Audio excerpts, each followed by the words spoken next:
最近是幼稚园的毕业季节，彰化有一间幼稚园就伫咧毕业典礼顶头安排台语囡仔歌的表演节目，或者的毕业囡仔呢唱歌伴戏，替因人生头一个毕业典礼留下难忘的回忆。迎亲队伍行入场，小朋友伴的是台语囡仔歌《西北河》的剧情。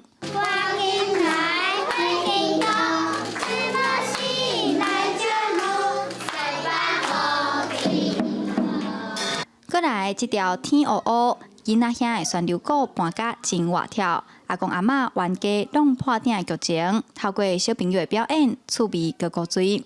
阿嬷，你要煮啥？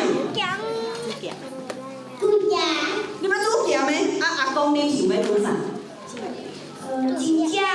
伊要煮较正。彰化市的国城幼儿园，平常时得用台语来教课，让小朋友自细汉就有讲台语的环境，嘛特别伫毕业典礼安排学生表演台语囡仔歌。我感觉足高水的，用台语表演，我感觉真特别。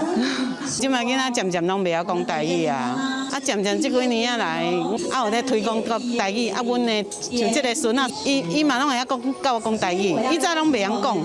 幼儿园表示，母语是文化的根，所以会尽量参囡仔讲台语，希望营造多元的语言环境。小朋友加听歌，加减就会晓讲，古来台语就会自然成做生活中的语言。记者杨淑晴，中华报道。